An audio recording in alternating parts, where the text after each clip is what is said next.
ঠাকুর শ্রী শ্রী মা ও স্বামীজি মহারাজের শ্রীচরণে আমাদের সাষ্টাঙ্গ প্রণাম নিবেদন করি। পূজনীয় মহারাজের চরণে আমাদের ভক্তিপূর্ণ প্রণাম। আমাদের আজকে শ্রী শ্রী রামকৃষ্ণ লীলা প্রসঙ্গের পরবর্তী পর্বের ক্লাস শুরু হচ্ছে। আজ আমরা আলোচনা করব সাধক ভাব এই পর্ব থেকে, প্রথম অধ্যায় সাধক ও সাধনা। আমাদের আলোচনার শুরুতে রুমা ঘোষ দি আমাদের একটি গান গেয়ে শোনাচ্ছে। মহারাজ, আপনার এটা একটু অফ করতে হবে, বড্ড আওয়াজ আসছে। হ্যাঁ দিদি শুরু কর। মহারাজ প্রণাম শুরু করব।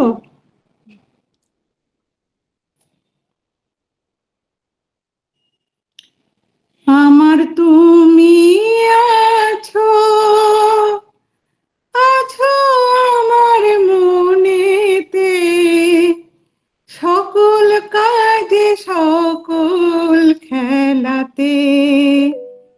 আমার তুমি আছো, আছো আমার মনেতে, সকল কাজে সকল খেলাতে।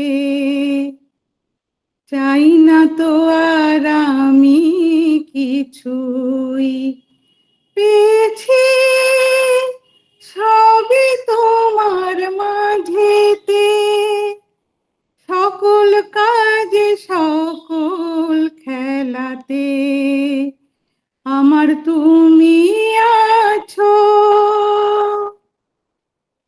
যে পথে যাই সে পথে তাই, সাথী হয়ে তোমাকে পাই।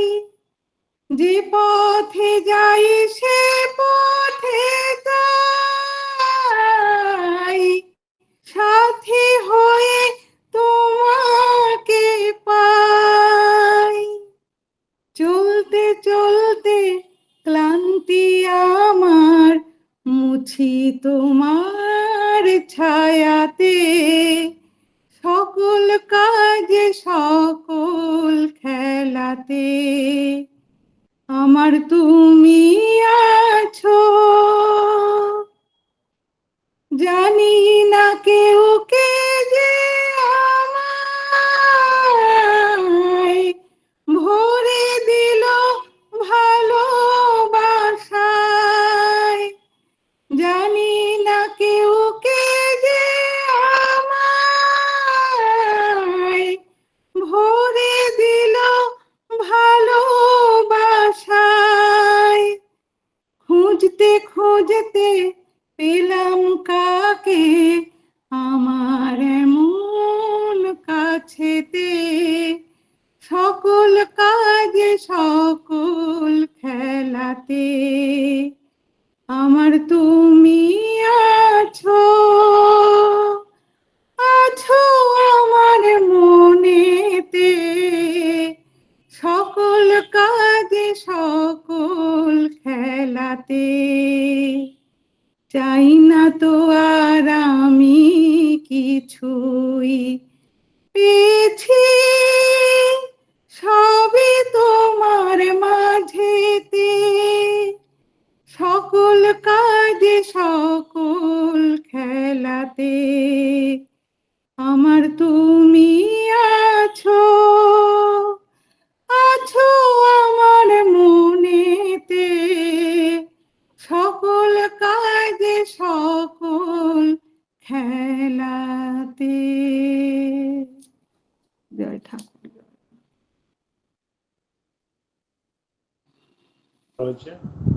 খুব সুন্দর। মহারাজ, আপনাকে অনুরোধ করছি শুরু করার জন্য। स्थापकाय च धर्मस्य सर्वधर्मस्वरूपिणे अवतार वरिष्ठाय रामकृष्णाय ते नमः।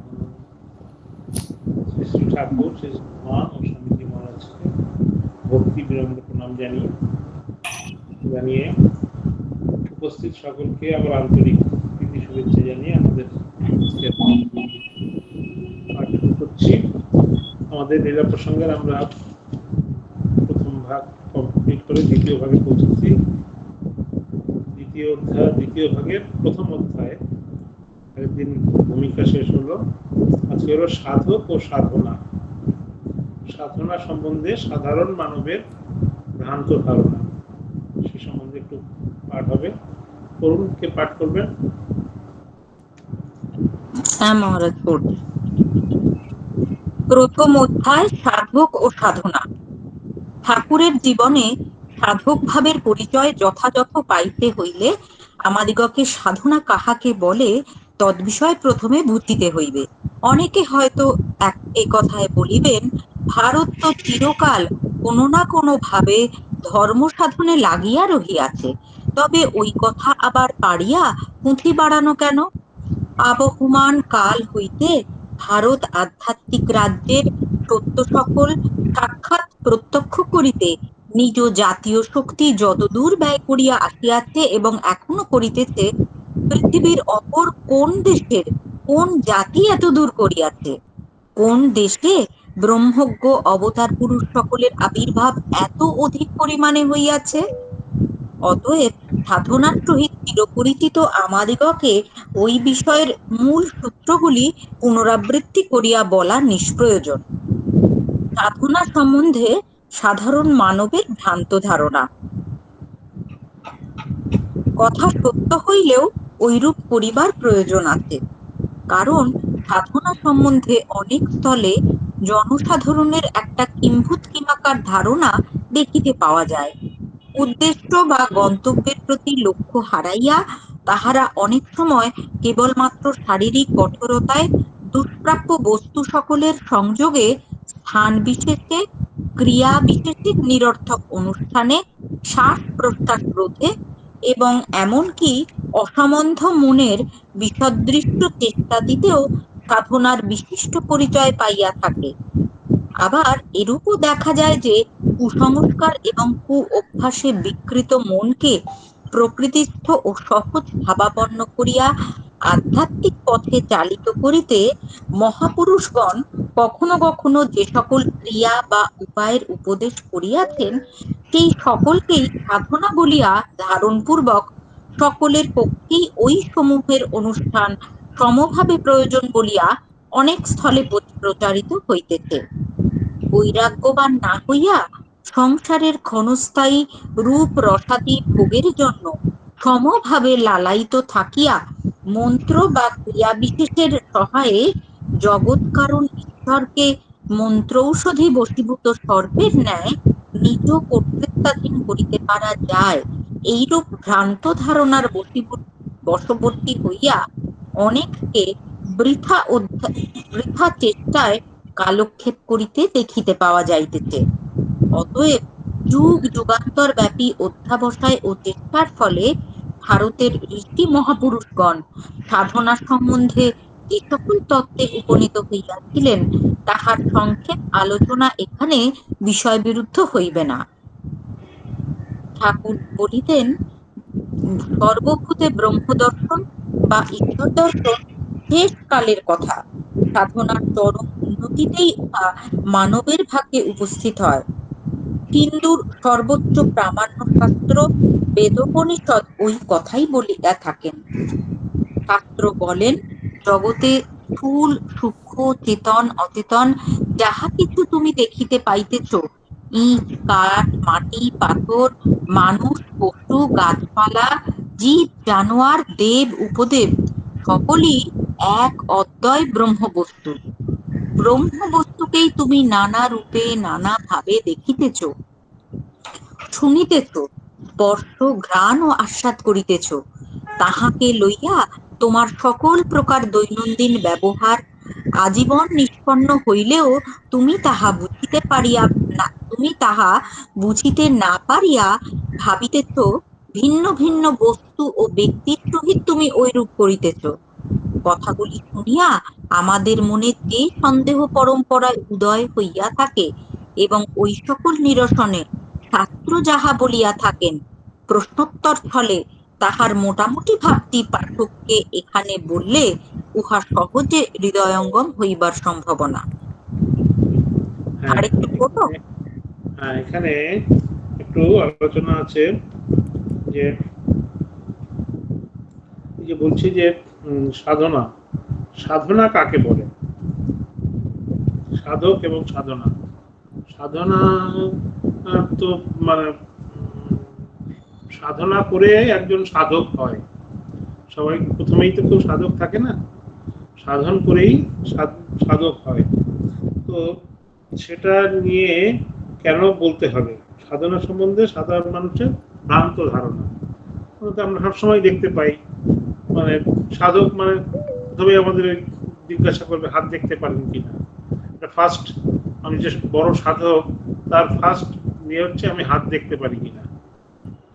তারপর 2 নম্বর হচ্ছে আমি পুরো মানে সপাক ভোজন করি কিনা, আমি নিজে রান্না করে খাই কিনা, নিরামিষ পিওর নিরামিষ খাই কিনা, তারপরে আমি মেঝেতে ঘুমোই কিনা। এরকম অনেক রকমের মানে আছে। মানে আমি মানে যত রকমের কঠোরতা, যত রকমের মানে যে শারীরিক যে কৃচ্ছ সাধনা, সেগুলোর ওপরেই হচ্ছে আমাদের যেন মেইন একটা মানে বিষয়বস্তু। ওটা করলেই যেন সমস্ত ভগবান লাভের একমাত্র পথ। এটা অনেক যুগ যুগ থেকে এটা চলে আসছে, বিভিন্ন রকমের স্থান কাল পাত্র ভেদে বিভিন্ন রকমের একটা কুসংস্কারও বলা যায়, আবার এক একটা জায়গার এক একটা মাহাত্ম্য এরকম চলে আসছে। তো বিভিন্ন রকমের বলছে, সুন্দর করে বলছেন মহারাজ, কিম্ভূত কিমাকার। মানে খুব অবাক অবাক কাণ্ড। আমি একবার প্রায় 10 বছর আগে একবার বাংলাদেশে গেছিলাম। তো ওখানে পরিচিত কিছু যারা আছে তাদের সঙ্গে দেখা হয়েছিল। তো ওরা অবাক হয়ে যাচ্ছে যে মানে আমি নিরামিষ কেন খাচ্ছি না, পিওর ভেজ কেন খাচ্ছি না। ওদের একটা ধারণা ছিল যে সাধু মানে সে তো সপাক ভোজন করবে, নিরামিষ ভোজন করবে, এরকম করবে। তো এরকম তার মধ্যে একটা ছেলে তো আমাকে একটা বলেই বসলো, প্রশ্ন করবো, কেন ছোট ছেলে তো যেন, তুমি আমিষ খাবার কেন খাও? আমি বললাম আমি কি কোনো দোষ করেছি? আমি তোমরা সব ভালো মন্দ আমিষ খাবে, আমি নিরামিষ খাবো, আমি কি দোষ করেছি? না, সাধুরা তো নিরামিষ খায়। কোথাও লেখা আছে সাধুরা নিরামিষ খায়?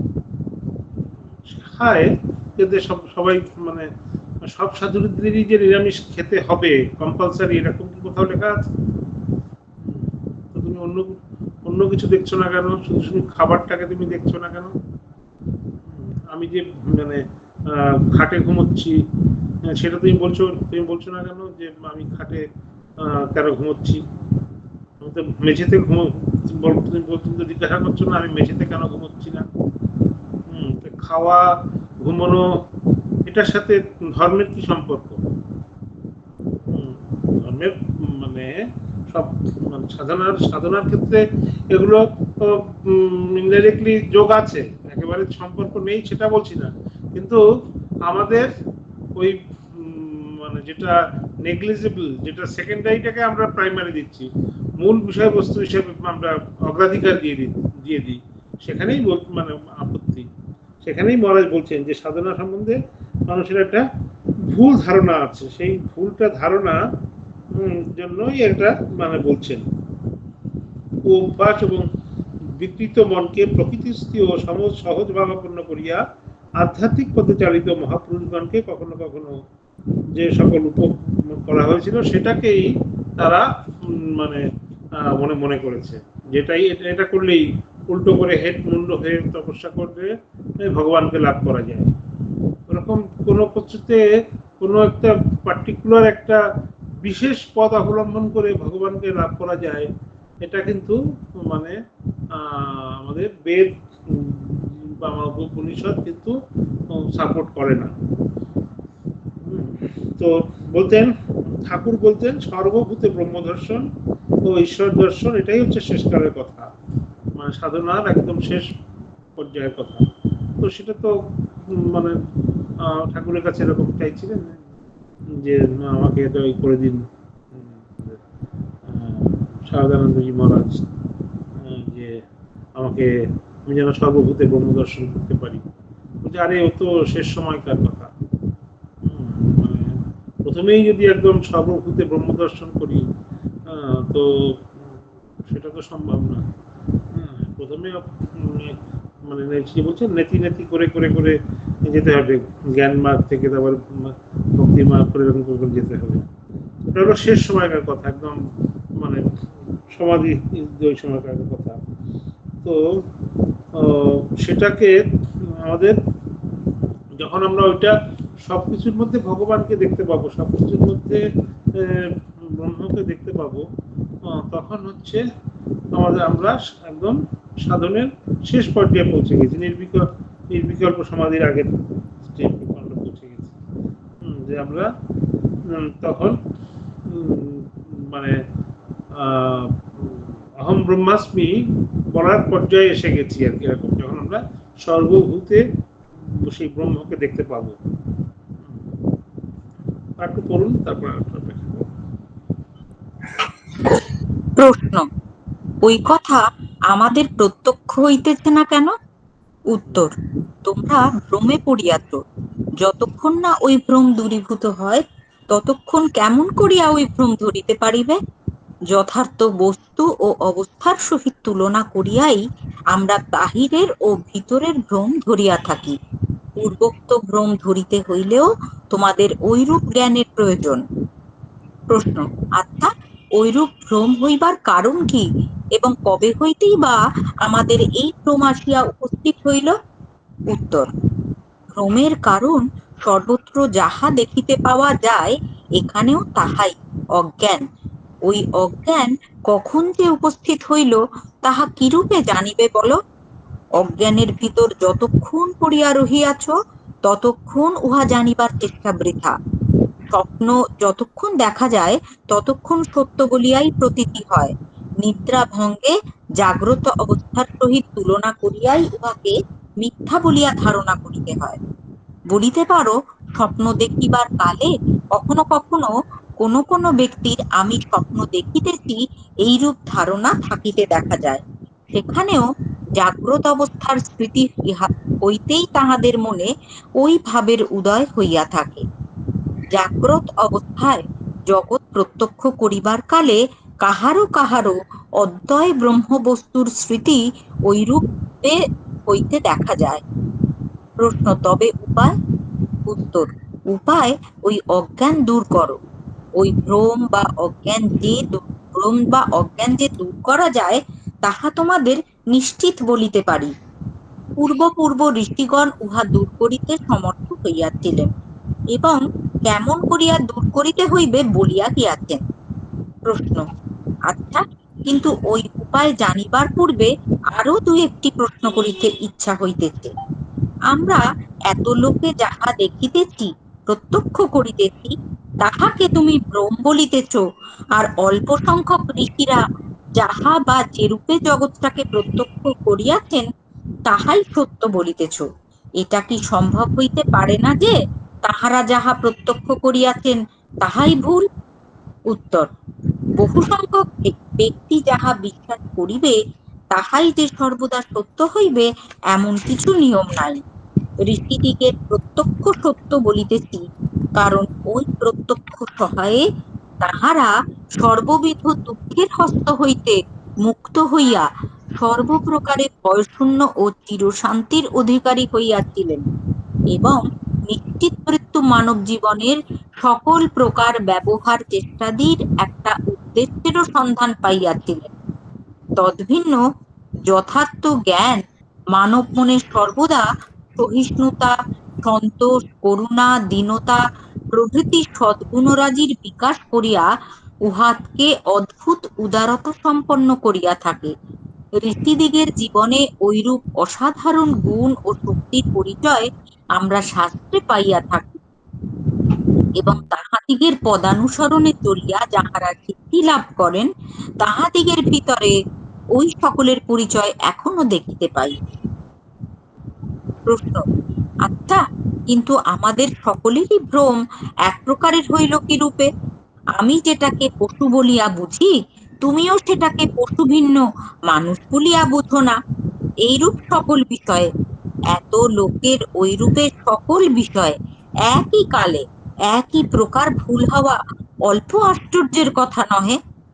পাঁচজনে একটা বিষয়ে ভুল ধারণা করিলেও অপর পাঁচজনের ওই বিষয়ে সত্য দৃষ্টি থাকে। সর্বত্র এইরূপই তো দেখা যায়। এখানে কিন্তু ওই নিয়মের একেবারে ব্যতিক্রম হইতেছে। এই জন্য তোমার কথা সম্ভবপর বলিয়া বোধ হয় না। উত্তর: অল্প সংখ্যক ঋষিদিগকে জনসাধারণের মধ্যে গণনা না করাতেই তুমি নিয়মের ব্যতিক্রম এখানে দেখিতে পাইতেছ।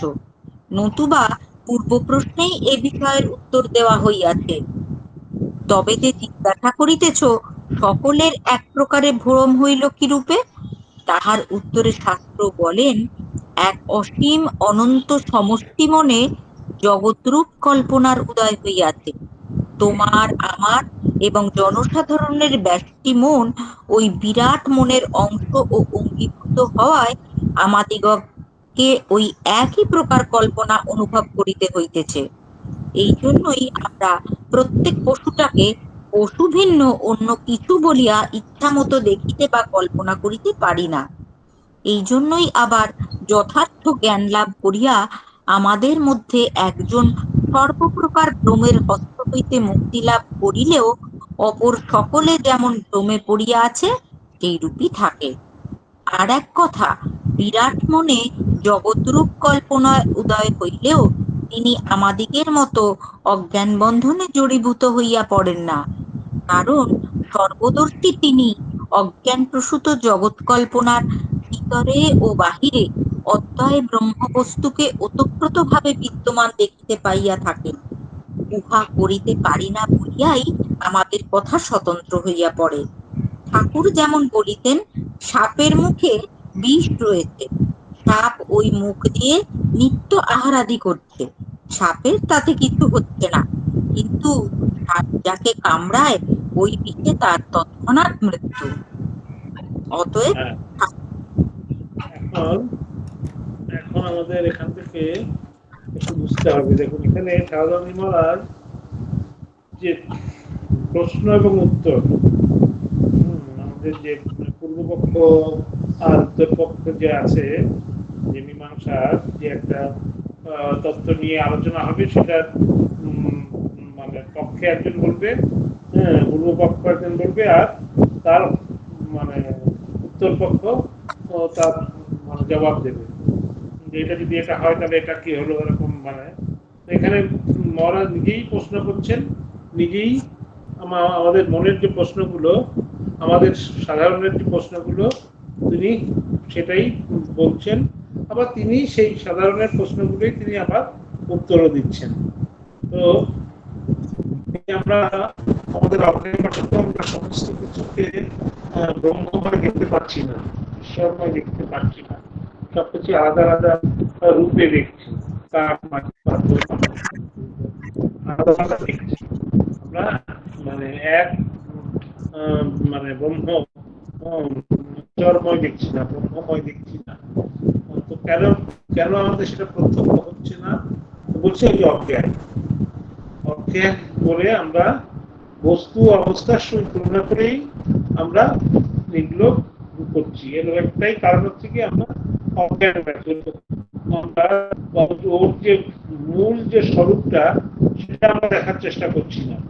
দেখার জন্য ছোটবেলা থেকেই আমাদের ওইভাবেই আমাদের মানে তৈরি মানে হয়েছে। কিন্তু একটা ছোট একটা উদাহরণ দিলে ব্যাপারটা আরো হয়ে যাবে, মানে প্র্যাকটিক্যাল একটা অভিজ্ঞতা। ধরুন, বেশ কয়েকজন ডাক্তার একসাথে খেতে বসেছে, তো খেতে বসে গল্প করছে, হয় না, খাওয়ার সময় আলোচনা করে। তখন খেতে খেতে একজন আরেকজনকে বলছে, রে তুই অত কার করিস না, কার্বোহাইড্রেট কম খা, বেশি খা। না না, এই তুই ফ্যাটটা কম। যে পরিবেশন করছে কি বলছে কার্বোহাইড্রেট, ফ্যাট, সে তো দেখতে পাচ্ছে যে চাকর যে মানে যে মাসি যে মানে যে পরিবেশনকারী যে তার তো অত জ্ঞান নেই, সে খুব অবাক হয়ে যাচ্ছে কি আরে আমি তো দিচ্ছি ভাত মাছ মাংস ডিম, এরা কি ভাষায় কথা বলছে, কার্বোহাইড্রেট প্রোটিন ফ্যাট, সে তো অবাক হচ্ছে। কিন্তু ডাক্তাররা কিন্তু ওইটাকে ওই ডিমটাকে ডিম বলছে না, তারা ওটাকে প্রোটিন বলছে, ভাতটাকে কার্বোহাইড্রেট বলছে না, ভাতটাকে ভাত বলছে না, কার্বোহাইড্রেট বলছে। তো মানে ওদের ওদের চোখে মানে চাকরের যে পরিবেশন করছে, যে চাকরের একটা চোখ আর ডাক্তারদের একটা চোখ। ডাক্তাররা ডাক্তাররা ওর মধ্যে থেকে খাবারের মধ্যে থেকে যে দেখছে কোনটা ফ্যাট কোনটা প্রোটিন কোনটা কি কার্বোহাইড্রেট সেটা দেখছে। তেমনি আমাদের যে দৃষ্টি, আমাদের দৃষ্টি সাধারণ একটা রকমের দৃষ্টি, আর জ্ঞানী যারা তত্ত্বজ্ঞানী যারা তাদের দৃষ্টি অন্যরকম। সাধারণত হচ্ছে এটা প্রতিমা, একটা মানব প্রতিমা।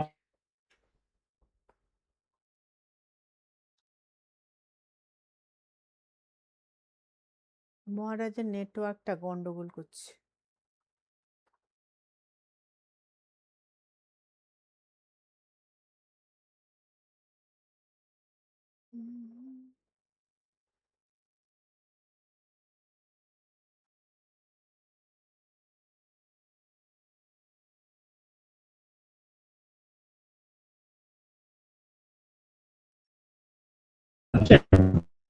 আপনার নেটওয়ার্কটা একটু গন্ডগোল করছে মহারাজ। এখন শোনা যাচ্ছে? শোনা যাচ্ছে কিন্তু এখনো আপনার একটু ইমেজটা ব্লার আছে, মানে এখনো পরিষ্কার নেটওয়ার্ক আসেনি।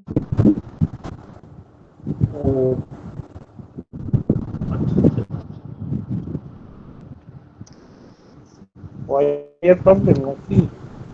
মানে এখন শোনা এখন এখন ঠিক আছে?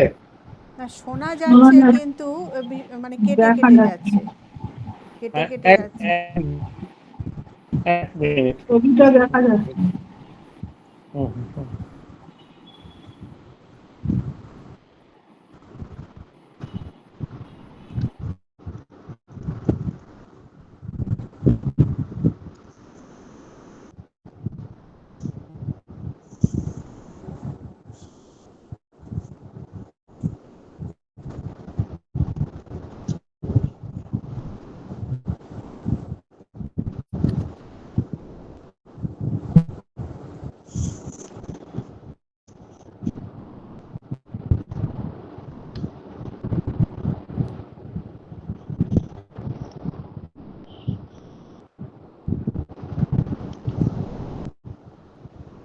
কিছু শোনা যাচ্ছে না মহারাজ। হ্যাঁ, এক মিনিট, এটা একটু দিচ্ছি, এটাকে আচ্ছা, ওয়াইফাই চেঞ্জ করে দিচ্ছি।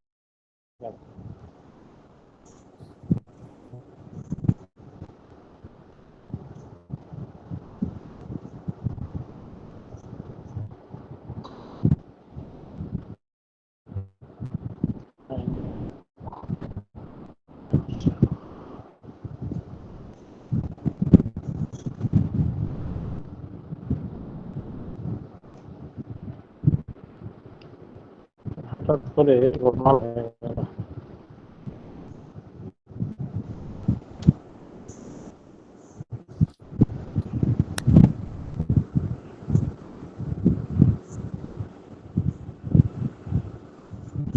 এক মিনিট, রিচার্জ করে দিই।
Corruption.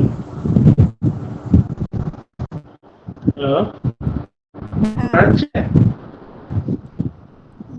হ্যাঁ আসছে। হ্যাঁ, দুটো একসাথে এদিকে ওয়াইফাইটাও বন্ধ হয়ে গেল, আর নেট প্যাকেটটা শেষ হয়ে গেল একসাথে দুটো। একটা ভরানো হলো নেট প্যাকটা, এই জন্য দেরি হলো। সরি। হ্যাঁ এইবার ঠিক আসছে। হ্যাঁ, আমরা কি কোথা থেকে শুরু করছিলাম? ওই যে ডাক্তারদের কথা যেটা বলছিলাম, যে ডাক্তাররা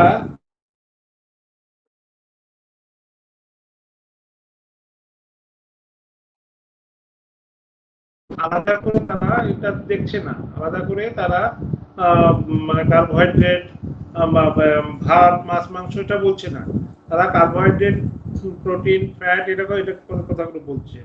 কেননা ওরা সে জানে যে এইটার ভিতরে কি আছে, ভাতের ভিতরে কি আছে, কার্বোহাইড্রেট মানে এর কি আছে, ডিমের ভিতরে কি আছে, ডালের ভিতরে কি আছে, পনিরের ভিতরে কি আছে, মাছের ভিতরে কি আছে, মাংসের ভিতরে কি আছে, সে জানে, সে সেই কথাটা বলছে। তার চোখে কিন্তু ওটা আলাদা করে রাখছে না, কিন্তু যে পরিবেশন করছে সে কিন্তু তার ওই জ্ঞানটা হয়নি, যে পরিবেশন করছে তার ওই জ্ঞানটা হয়নি, সে যেটা সাধারণ লোকের যে চোখে দেখে সেই চোখে দেখছে। তেমনি যারা জ্ঞানী পুরুষ, যাদের জ্ঞান হয়েছে, তারা কিন্তু মানে ওই মূর্তি বা কাঠ পাথরে সব দেখছে না, তাদের ভেতরে সবকিছুর ভেতরেই সেই মানে ঈশ্বরকে দেখছে, ভগবানকে দেখছে, সেই ব্রহ্মকে দেখছে। তারা আলাদা করে কোনো বস্তু তাদের চোখে ধরা পড়ছে না। অন্যরা বলছে যে এটা এরকম সেরকম, কিন্তু তাদের তো জ্ঞান হয়েছে, তারা সেই জ্ঞান চক্ষু থেকে তারা সব ব্রহ্মময় দেখতে পাচ্ছে। ওই যে অজ্ঞানটা, তার অজ্ঞানটা নাশ হয়েছে। যে বেদান্তের কথা আমাদের আছে না, যে রজ্জুতে সর্পভ্রম, দড়ি পড়ে আছে, দড়িটা এরকম পড়ে আছে একা বাঁকা হয়ে, কিন্তু অল্প আলো আধারিতে আমরা ওইটা দড়ির উপরে আমরা সাপকে আমরা আরোপ করছি, সর্পকে রজ্জুতে সর্পভ্রম বলছে। তো সে রজ্জুর উপরে আমরা কি করছি, সাপকে কল্পনা করছি, সাপকে আমরা আরোপ করছি। সেই আরোপেতে কোনো কিছুর উপরে আরোপ করা হলো, সেই আরোপ করাতে আমরা করছি, কেন করছি? এটা অজ্ঞানতে করছি, ভ্রমে পড়ে এটা করছি। তো সেটাই বলছে যে তারপরে প্রশ্ন করছে যে সবাই কি ভুল করছে? সবাই একসাথে ভুল করছে। অল্প কয়েকজন ঋষি তারাই সব ঠিক জানলো, আর সব জগতে সব ভুল করলো। তখন কিন্তু এরা মহারাজ উত্তর দিচ্ছেন যে তুমি জগতে সবাইকে, তুমি ওই ঋষি মুনি ঋষিদের তুমি ওই সবার ভেতরে তুমি ধরছো না, ওদের তুমি আলাদা করে রাখছো, ওই জন্য তোমার প্রবলেমটা হচ্ছে। ওরাও ওদের ভিতরে আছে, কিন্তু তাদের জ্ঞান হয়েছে, সেই জন্য তারা অন্যরূপে, তাদের দৃষ্টিতে অন্যরকম প্রতিভাত হচ্ছে। কিন্তু বেশি সংখ্যক যেটা বলবে সেটাই যে সবসময় সঠিক হবে, এটা ঠিক না। এই যে একটা সুন্দর একটা উদাহরণ দিয়েছে যে জাগ্রত অবস্থায় এটা খুব কম লোকের হয়, স্বপ্ন দেখতে দেখতে কেউ ভাবে যে আমি স্বপ্ন দেখছি, স্বপ্ন দেখতে দেখতে সবাই ভাবে যে আমি স্বপ্নই দেখছি। কিন্তু মানে তখন কারোর তখন মনে হয় না যে না আমি ঘুমিয়ে আরে না আমি তো, এটা তো ভুল। সেটা ভুল, যেটা স্বপ্ন, সেটা মনে হয় কখন? যখন আমি জাগ্রত অবস্থায় এসে যাই, তখন মনে হয় যে ওটা স্বপ্ন ছিল। কিন্তু স্বপ্ন দেখতে দেখতে তো আমরা বুঝতে পারি না, তখন মনে হচ্ছে এইটাই স্বপ্নটাই ঠিক। স্বপ্নের মধ্যে কান্নাকাটি, কত রকমের হাসাহাসি, কত রকমের চলছে, তখন ওটাই আসল মনে হচ্ছে। কিন্তু বলছেন যে কিছু কিছু যারা ভাগ্যবান, কিছু কিছু যারা জ্ঞান, তারা মানে স্বপ্ন দেখলেও মনে হচ্ছে যে না এটা তো এরকম হতে পারে না, আমি নিশ্চয়ই স্বপ্ন দেখছি। বা যারা কিছু যারা জ্ঞানী তারা জাগ্রত অবস্থাও ভাবছে যে যে আমি এটা একটা স্বপ্নবৎ, এটা যে স্বপ্নটাও যেরকম একটা অনেক তেমনি এই জগৎ সংসারে এটাও একটা রকম অনেক এটা ঠিক ঠিক যে না, মানে না। আমাদের একটা খুব সুন্দর একটা ক্লাস হয়েছিল, আমরা যখন ট্রেনিং সেন্টারে ছিলাম, মনে পড়ে গেল কালকে পড়তে পড়তে আমাদের খুব সর্বজন শ্রদ্ধেয়, খুব পপুলার এখন সর্বপ্রিয়ানন্দজির একটা ক্লাসের কথা মনে পড়ে গেল। উনি আমাদের ট্রেনিং সেন্টারে আচার্য ছিলেন, আমাদের জ্ঞানযোগ পড়াতেন। জ্ঞানযোগ পড়াতে গিয়ে উনি কিছু কিছু টপিকস গুলো দৃশ্য বিবেক, তারপরে অপরাক্ষ অনুভূতি, এসব পড়াচ্ছেন। তো পড়াতে গিয়ে এরকম একটা খুব সুন্দর একটা টপিক্সের কথা বলছে, সেটা আমি আলোচনা করছি, কিন্তু কতটা আমি বুঝতে পেরেছি আর কতটা আমি বোঝাতে পারবো সেটা মানে বলতে পারছি না। উনি খুব সুন্দর বললেন যে অপরাক্ষ অনুভূতিটা কি, মানে এটা এই একই এই জাগ্রত স্বপ্ন সুষুপ্তি, এই তিনটে যে অবস্থা আমাদের যে আছে সেটা উনি বোঝাতে গিয়ে বললেন যে সুষুপ্তি অবস্থায় আমাদেরকে যেতেই হবে। সুষুপ্তি অবস্থাতেই আমরা, একমাত্র সুষুপ্তি অবস্থাতেই আমরা আমাদের যে আসল স্বরূপ, যে আমাদের যে আত্মা, সেগুলোর সঙ্গে আমাদের একটা অল্প সময়ের জন্য হলেও একটা মানে সাক্ষাৎকার লাভ হয়, যার জন্য আমরা আমাদের আমি আজকে খুব ভালো ঘুম হয়েছে, খুব সুন্দর ঘুম হয়েছে, মানে আমার সুষুপ্তি হয়েছে মানে আমার ওই সময়টা আমার ভেতরে যে জীবাত্মা আছে তার একটা সাক্ষাৎকার লাভ করেছি। বলছে ওটা না হলে মানুষ সুস্থ থাকতে পারবে না, কখনো না কখনো তাকে ওইটা হবেই। সেটা কেমন ভাবে হবে, মহারাজ খুব সুন্দর একটা উদাহরণ দিয়ে বলছেন। মনে করো তুমি একটা মানে একটা বদ্ধ একটা চারিদিকে সব লাইট টাইট বন্ধ করা আছে, একটা অন্ধকার ঘরের মধ্যে তুমি ঢুকে তুমি জানো যে তুমি কোন জায়গাটা তুমি তোমাকে বসতে হবে, সেইখানটা গিয়ে তুমি একবার বসে তুমি আবার কিছুক্ষণ পরে ফিরে রুম থেকে বেরিয়ে এলে, বা কেউ একজন বসে আছে অন্ধকারে, তুমি তার সাথে গিয়ে একদম মার্জড হয়ে গেলে, অন্ধকার ঘরে গিয়ে তুমি তার সাথে গিয়ে মার্জড হয়ে কিছুক্ষণ থাকলে আবার সেখান থেকে বেরিয়ে চলে এলে। এরকম উনি মানে বোঝাতে গিয়ে খুব ওই যে মানে সুষুপ্তি অবস্থায় কি করে আমাদের আত্মার সাথে আমাদের যে মিলন হয় সেটা বোঝাতে গিয়ে উনি এটা বলছিলেন। অপরাক্ষ অনুভূতি ক্লাসে উনি এটা বোঝাতে গিয়ে এই মানে উদাহরণটা দিয়েছিলেন যে আমরা কিভাবে হয় আর প্র্যাকটিক্যাল, তা সেটা উনি মানে বলছিলেন। যেরকম মনে করো তুমি একটা অন্ধকার ঘরে তোমাকে মানে বলে দেওয়া হলো যে এখানে একটা চেয়ার আছে, চেয়ারে গিয়ে তুমি বসে আবার চলে আসবে। তো বলছে আমাদের এই যে সুষুপ্তি অবস্থায় আমাদের এরকম অবস্থা হয়, আমাদের যে শরীর মন আমাদের যে আমরা সূক্ষ্ম শরীরে ওখানে গিয়ে ওই আমাদের যে মানে শরীরে যে জীবাত্মা আছে তার সাথে আমাদের একটা মিলন হয়।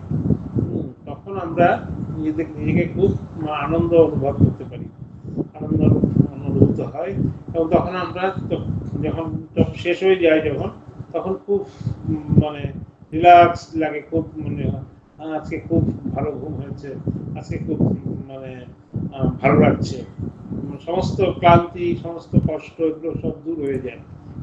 কেন কি ওই যে তোমার অপরোক্ষ অনুভূতি হয়েছে, তোমার সাথে তোমার মার্জড হয়েছে, তোমার যে আসল স্বরূপের সঙ্গে তুমি কিছুক্ষণ মার্জড হয়েছিলে।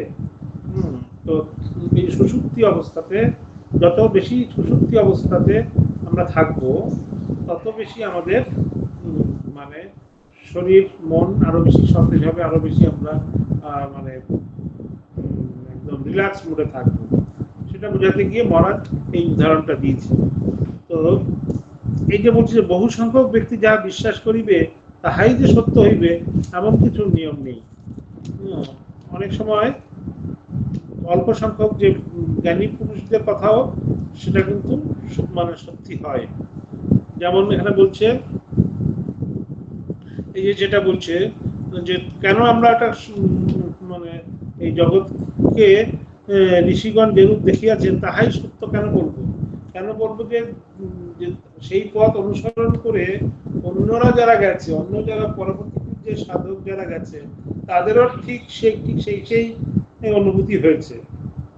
তাদের ভেতরে যে দেব সুলভ যে গুণাবলী, আমাদের গীতার 16 চ্যাপ্টারে যে দৈবাসুর সম্পদ বিভাগ যে আছে, যেটা 1 থেকে 8 যে গীতার যে শ্লোকগুলো আছে, অভয়ম সত্য সংশুদ্ধি যেগুলো আছে, সেই যে মানে দেবতাদের যে গুণাবলীর কথা বলা হচ্ছে, সেই গুণাবলীর কথা সত্য, আর্যবন, সবগুলো মানে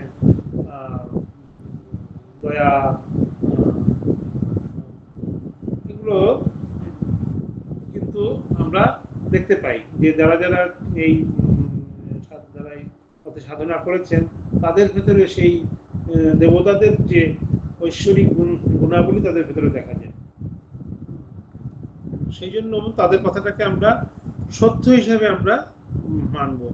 ঋষিদিগের জীবনে ঐরূপ অসাধারণ গুণ ও শক্তির পরিচয় আমরা শাস্ত্রে পাইয়া থাকি, এবং তাহাদিগের পদানুসারে চলিয়া যারা সিদ্ধি লাভ করেন তাহাদের ভেতরে ওই সকলের পরিচয় এখন আমরা দেখতে পাই।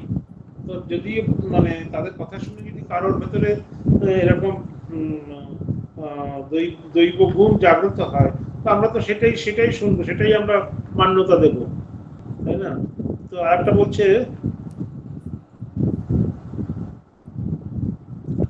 সর্বদর্শী যিনি অজ্ঞান প্রসূত জগৎ কল্পনার ভিতরে বাইরে অধ্যায় ব্রহ্মবস্তুকে ওতপ্রোত বিদ্যমান দেখিতে পাইয়া থাকেন, উহা করিতে পারি না বলিয়াই আমাদের কথা স্বতন্ত্র হইয়া পড়ে। ঠাকুর যেমন বলছেন যে সাপের মুখে বিষ রয়েছে, সাপ ওই মুখ দিয়ে নিত্য আহারাদি করছে, তাতে কিছু হচ্ছে না, কিন্তু যখন সে কামড়ায় তখন তার ওই বিষে তার তৎক্ষণাৎ মৃত্যু হয়। তো সবার জন্য না, মানে সে বিষটা সব সময় সে ইউজ করছে না। যখন সে যেমন বিড়াল ছানার যেটা বলছে, বিড়াল ছানাকে মা যখন মুখে করে নিয়ে যাচ্ছে তার কিন্তু কষ্ট হচ্ছে না, তাকে ওই দাঁতে করে ওই মুখ দিয়েই তাকে নিচ্ছে, কিন্তু তার কোনো কষ্ট হচ্ছে না। কিন্তু অন্যকে যখন মানে কামড়ে দেবে, যখন তাকে সে মানে তার ভেতরে যখন হিংসা মিশ্রিত থাকবে, তখন কিন্তু তার কষ্ট হবে। তো আমাদের দৃষ্টির উপরে নির্ভর করছে এইগুলো।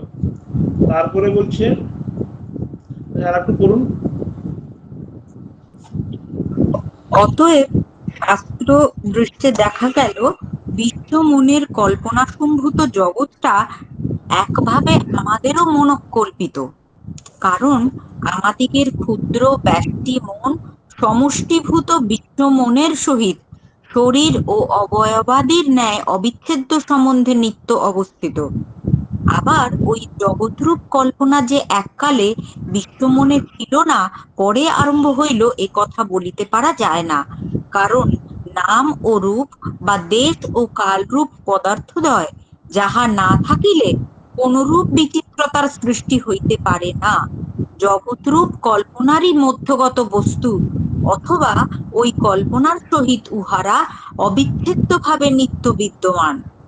স্থিরভাবে একটু চিন্তা করিয়া দেখিলেই পাঠক ওই কথা বুঝিতে পারিবেন, এবং বেদাদি শাস্ত্র যে কেন সৃজনী শক্তির মূলীভূত কারণ প্রকৃতি বা মায়াকে অনাদি বা কালাতীত বলিয়া শিক্ষা দিয়াছেন, তাহাও হৃদয়ঙ্গম হইবে। জগৎটা যদি মনোকল্পিতই হয় এবং ওই কল্পনার আরম্ভ যদি আমরা কাল বলিতে যাহা বুঝি তাহার ভিতরে না হইয়া থাকে, তবে কথাটা দাঁড়াইল এই যে কালরূপ কল্পনার সঙ্গে সঙ্গেই জগৎরূপ কল্পনাটা তদাশ্রয় বিশ্বমনে বিদ্যমান রহিয়াছে। আমাদিগের ক্ষুদ্র ব্যক্তি মন বহুকাল ধরিয়া ওই কল্পনা দেখিতে থাকিয়া জগতের অস্তিত্বেই দৃঢ় ধারণা করিয়া রহিয়াছে এবং জগৎরূপ কল্পনার অতীত অদ্বয় ব্রহ্মবস্তুর সাক্ষাৎ দর্শনে বহুকাল বঞ্চিত থাকিয়া জগৎটা যে মনঃকল্পিত বস্তু মাত্র একথা এককালে ভুলিয়া গিয়া আপনার ভ্রম এখন ধরিতে পারিতেছি না। কারণ পূর্বেই বলিয়াছি, যথার্থ বস্তু ও অবস্থার সহিত তুলনা করিয়াই আমরা বাহিরের ও ভিতরের ভ্রম ধরিতে সর্বদা সক্ষম হই। এখন বুঝা যাইতেছে যে এখন বোঝা যাইতেছে যে জগৎ সম্বন্ধে আমাদিগের ধারণা ও অনুভবাদি বহুকাল সঞ্চিত অভ্যাসের ফলে বর্তমান আকার ধারণ করিয়াছে এবং তৎসম্বন্ধে যথার্থ জ্ঞানে উপনীত হইতে হইলে আমাদিগকে এখন নাম রূপ, দেশ কাল, মন, বুদ্ধি প্রভৃতি জগৎ অন্তর্গত সকল বিষয়ের অতীত পদার্থের সহিত পরিচিত হইতে হইবে। ওই পরিচয় পাইবার চেষ্টাকেই বেদ প্রমুখ শাস্ত্র সাধন বলিয়া নির্দেশ করিয়াছেন এবং ওই চেষ্টা জ্ঞাত বা অজ্ঞাতসারে যে স্ত্রী বা পুরুষে বিদ্যমান তাহারাই ভারতে সাধক নামে অভিহিত হইয়া থাকেন। সাধারণভাবে বলিতে গেলে জগততীত বস্তু অনুসন্ধানের পূর্বোক্ত চেষ্টা দুইটি প্রধান পথে এতকাল পর্যন্ত প্রবাহিত হইয়া আসিয়াছে। প্রথম, শাস্ত্র যাহাকে নেতি নেতি বা জ্ঞান মার্গ বলিয়া নির্দেশ করিয়াছেন এবং দ্বিতীয়, যাহা ইতি ইতি বা ভক্তি মার্গ বলিয়া নির্দিষ্ট হইয়া থাকে। জ্ঞান মার্গের সাধক চরম লক্ষ্যের কথা প্রথম হইতেই হৃদয়ে ধারণা ও সর্বদা স্মরণ রাখিয়া জ্ঞাতসারে তদভিমুখে দিন দিন অগ্রসর হইতে থাকেন। ভক্তিপথের পথিকেরা চরমে কোথায় উপস্থিত হইবেন তদ্বিষয়ে অনেক স্থলে অজ্ঞ থাকেন এবং উচ্চ হইতে উচ্চতর লক্ষ্যাস্তর পরিগ্রহ করিতে করিতে অগ্রসর হইয়া পরিশেষে জগদতীত অদ্বৈত বস্তুর সাক্ষাৎ পরিচয় লাভ করিয়া থাকেন। নতুবা জগৎ সম্বন্ধে সাধারণ জনগণের যে ধারণা আছে তাহা উভয় পথের পথিকগণকেই ত্যাগ করিতে হয়। জ্ঞানী উহা প্রথম হইতেই সর্বতভাবে পরিত্যাগ করিতে চেষ্টা করেন এবং ভক্ত উহার কতক ছাড়িয়া কতক রাখিয়া সাধনায় প্রবৃত্ত হইলেও পরিণামে জ্ঞানীর ন্যায় উহার সমস্ত ত্যাগ করিয়া একমেবা দ্বিতীয়ম তত্ত্বে উপস্থিত হন। জগৎ সম্বন্ধে উল্লিখিত স্বার্থপর ভোগ সুখৈক লক্ষ্য সাধারণ ধারণার পরিহারকেই শাস্ত্র বৈরাগ্য বলিয়া নির্দেশ করিয়াছেন। নিত্য পরিবর্তনশীল নিশ্চিত মৃত্যু মানব জীবনে জগতের অনিত্যতা জ্ঞান সহজেই আসিয়া উপস্থিত হয়। তজ্জন্য জগৎ সম্বন্ধীয় সাধারণ ধারণা ত্যাগ করিয়া নেতি নেতি মার্গে জগৎ কারণের অনুসন্ধান করা প্রাচীন যুগে মানবের প্রথমেই উপস্থিত হইয়াছিল বলিয়া বোধ হয়। সেই জন্য ভক্তি ও জ্ঞান উভয় মার্গ সমকালে প্রচলিত থাকিলেও ভক্তিপথের সকল বিভাগের সম্পূর্ণ পরিপুষ্টি হইবার পূর্বেই উপনিষদে জ্ঞান মার্গের সম্যক পরিপুষ্টি হওয়া দেখিতে পাওয়া যায়। নেতি নেতি নিত্য স্বরূপ জগৎ কারণ ইহা নহে উহা নহে করিয়া সাধন পথে অগ্রসর হইয়া মানব স্বল্পকালেই যে অন্তর্মুখ হইয়া পড়িয়াছিল, উপনিষদ এ বিষয়ে সাক্ষ্য প্রদান করে। মানব বুঝিয়াছিল বাহিরের অন্য বস্তু সকল অপেক্ষা তাহার নিজ দেহ মনই তাহাকে সর্বাগ্রে জগতের সহিত সম্বন্ধযুক্ত করিয়া রাখিয়াছে। অতএব দেহ মন অবলম্বনে জগৎ কারণের অন্বেষণে অগ্রসর হইলে উহার সন্ধান শীঘ্র পাইবার সম্ভাবনা। আবার হাঁড়ির একটা ভাত টিপিয়া যেমন বুঝিতে পারা যায় ভাত হাঁড়িটা সুসিদ্ধ হইয়াছে কিনা, তদ্রূপ আপনার ভিতরে নিত্য কারণ স্বরূপের অনুসন্ধান পাইলেই অপর বস্তু ও ব্যক্তি সকলের অন্তরে উহার অন্বেষণ পাওয়া যাইবে। এই জন্য জ্ঞানপথের পথিকের নিকট আমি কোন পদার্থ এ বিষয়ের অনুসন্ধানই একমাত্র লক্ষ্য হইয়া উঠে। হ্যাঁ, এই যে নেতি নেতি যেটা বলছেন, নেতি নেতি এটা কি? এটা হচ্ছে জ্ঞান মার্গীদের কথা। এটা কি বলছে? নেতি নেতি করে যেখানে মনের শান্তি হয় সেখানেই তিনি। যেখানে মনের শান্তি হবে নয় এটা নয়, এটা নয়, আমি যাকে খুঁজছি, আমি যাকে ভাবছি সে এটা নয়। এটা নয় মানে জগতের যাকে দেখছি আমি, জগতের আমার সামনে যেটা আছে সে নয়। এই করে করে বাদ দিতে দিতে লাস্টে হচ্ছে মানে মানে যেটা করে থাকে যে সেই বলছে না, পেঁয়াজের যে বলছে পেঁয়াজ ছাড়াতে না এটা না, এটা না, এটা না, এটা না করে একদম লাস্ট ভেতরের যে সার অংশটা, তখন সেইটাকে বলছে এই সেই। ঠাকুরের সব সুন্দর সুন্দর সব গল্প রয়েছে এখানে এই নেতি নেতিতে। 7 দেউরির পর রাজা আছেন। প্রথম দেউরিতে গিয়ে দেখে একজন ঐশ্বর্যবান পুরুষ বসে আছেন, খুব জাঁকজমক। রাজাকে যে দেখতে গিয়েছে সে সঙ্গীকে জিজ্ঞাসা করলো, এই কি রাজা? সঙ্গী ঈষৎ এসে বললো, না। তো এরকম পরপর করে অনেক মানে 7টা দেউরি যাওয়ার পরে তখন তার যাকে দেখলো, তখন সেই রাজাকে দেখে আর তখন আর প্রশ্ন করার দরকার হলো না, দেখেই বুঝলো যে হ্যাঁ এই সেই রাজা যার সাথে দেখা করতে। এমনি বলছে, তেমনি আরেকটা বলছেন, একটি মেয়ের স্বামী এসেছে, অন্য সব সমবয়স্ক ছোকরাদের সহিত বাইরের ঘরে বসেছে। এদিকে ওই মেয়েটি ও তার সমবয়স্কা মেয়েরা জানালা দিয়ে দেখছে, তারা বরটিকে চেনে না। ওই মেয়েটিকে জিজ্ঞাসা করছে, ওইটি কি তোর বর? তখন সে একটু হেসে বলছে না। আর একজনকে দেখিয়ে বলছে, ওইটা কি তোর বর? সে বলছে না। আবার একজনকে দেখিয়ে বলছে, ওইটা কি তোর বর? সে তখনও বলছে না। শেষে তার স্বামীকে লক্ষ্য করে জিজ্ঞাসা করলে, আরে এইটি কি তোর বর? তখন সে হ্যাঁও বলে না, নাও বলে না, শুধু একটু ফিক করে হেসে চুপ করে থাকে। তখন তার যে বন্ধুরা সমবয়স্করা তারা বুঝতে পারে যে হ্যাঁ এইটি ঠিক ওর বর। তো তেমনি মানে ব্রহ্মজ্ঞান হলে আর কিছু আলাদা করে মানে বলতে হবে না, হ্যাঁ না কিছু বলতে হবে না, দেখলেই তার ব্রহ্মকে উপলব্ধি দেখলেই বা ব্রহ্মকে উপলব্ধি করলেই বোঝা যাবে। যতক্ষণ মানে কলসি যখন ফাঁকা থাকবে ততক্ষণ শব্দ হবে, যখন কলসি ভর্তি হয়ে যাবে, পূর্ণ হয়ে যাবে, ততক্ষণ আর কোনো শব্দ হবে না।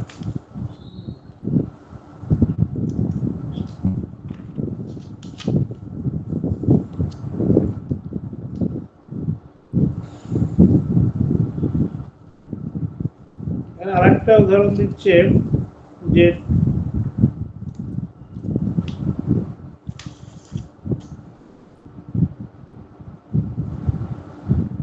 জ্ঞানী নেতি নেতি করে বিষয় বুদ্ধি সব ত্যাগ করে, তবে ব্রহ্মকে জানতে পারে।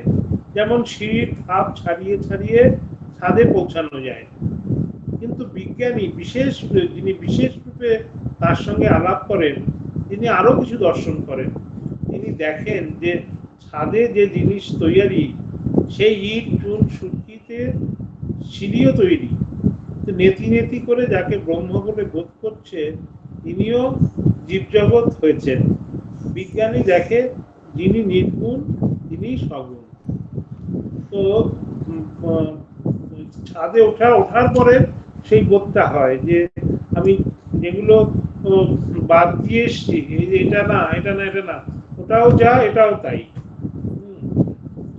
তো জ্ঞানের পরে তখন যারা মানে জ্ঞানের পর বিজ্ঞানী বলছে, বিশেষ রূপে জ্ঞানী যিনি, তারা বুঝতে পারে। বিজ্ঞানী দেখে যিনি ব্রহ্ম তিনি ভগবান, যিনি গুণাতীত তিনি সরৈশ্বর্যপূর্ণ ভগবান।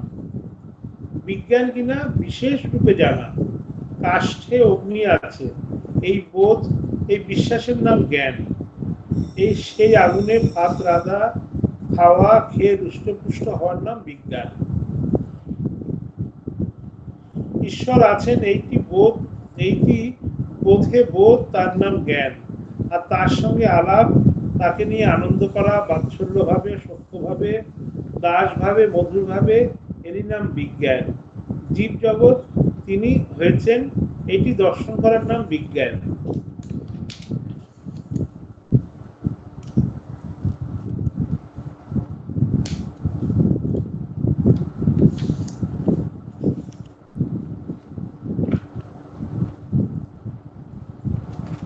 এখানে যেটা আমাদের উদাহরণ দিল যে এই যে একটা একটা মানে ভাতের হাঁড়িতে সবটা ভাত করতে হবে না, হাঁড়ির ভেতরে একটা ভাত টিপিয়া যেমন বুঝিতে পারা যায় যে পুরোটা সিদ্ধ হয়েছে কিনা, তেমনি আমাদেরও যদি আমার নিজের ভেতরে যিনি আছেন, নিজের ভেতরে যদি আমি চিনতে পারি, নিজের ভেতরে যিনি আছেন তাকে যদি আমি জানতে পারি, তাহলে আমি দেখতে পারবো যে হ্যাঁ, আমার ভেতরে যিনি আছেন তিনি সবার ভেতরে সেই সেই ব্রহ্ম সর্বভূতে রয়েছেন। তো ওইটা বোঝার জন্যই এই সাধনা, সাধন ভজন সবকিছু।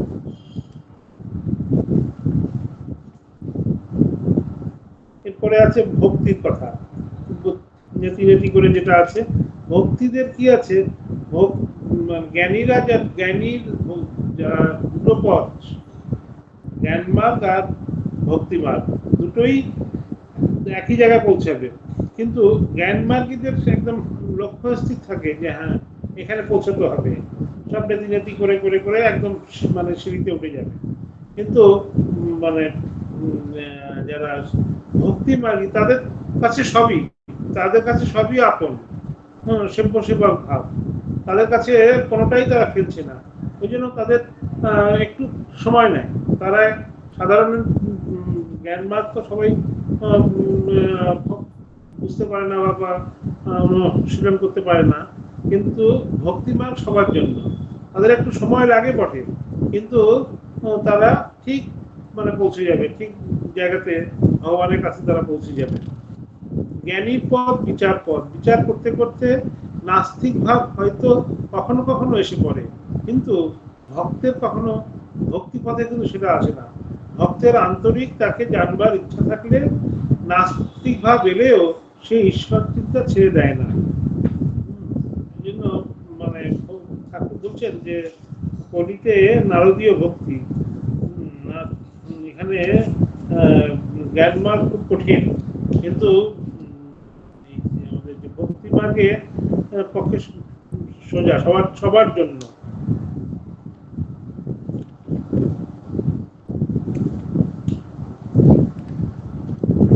যে সমন্বয় করেছে সেই লোক একঘেয়ে, অনেকেই একঘেয়ে। আমি কিন্তু দেখি সব এক, শাক্ত, বৈষ্ণব, বেদান্ত সব মত সবই সেই এককে লয়ে। যিনি নিরাকার তিনি সাকার, তারই নানা রূপ। নির্গুণ মেরা বাপ, সগুণ মহতারি, কারে নিন্দ কারে বন্ধ, দোনো পাল্লা ভারী। তো কাউকে মানে ছোট করা যাবে না, দুটোই। জ্ঞানীরা ওই রূপ বলে, বেদান্তবাদীরা। ভক্তেরা কিন্তু সব অবস্থায় লয়, জাগ্রত অবস্থাও ও সত্য বলে, জগৎকে স্বপ্নবৎ বলে না। ভক্তরা বলে এই জগৎ ভগবানের ঐশ্বর্য। উত্তম ভক্ত বলে তিনি নিজে এই চতুর্বিংশতি তত্ত্ব জীব জগৎ হয়েছেন। ভক্তের স্বাদ যে চিনি খায়, চিনি হতে ভালোবাসে না।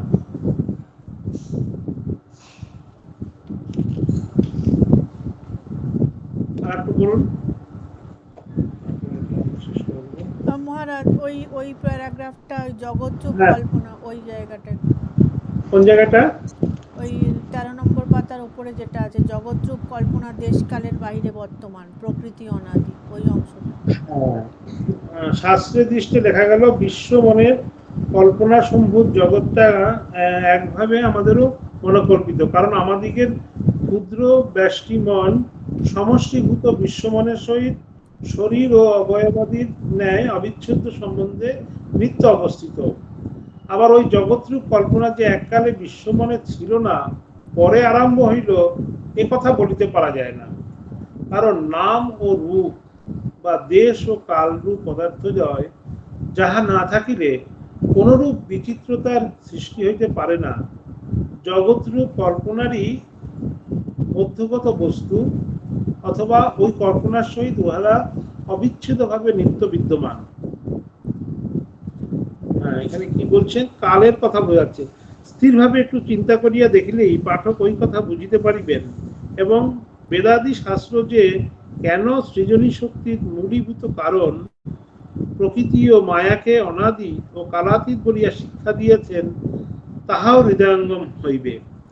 জগৎটা যদি মনকল্পিত হয় এবং ওই কল্পনার আরম্ভ যদি আমরা কাল বলিতে যাহা বুঝি তাহার ভেতর না হইয়া থাকে, তবে কথাটা দাঁড়াইল এই যে কালরূপ কল্পনার সঙ্গে সঙ্গেই জগৎরূপ কল্পনাটা তদ আশ্রয়ে বিশ্বমনে বিদ্যমান রহিয়াছে।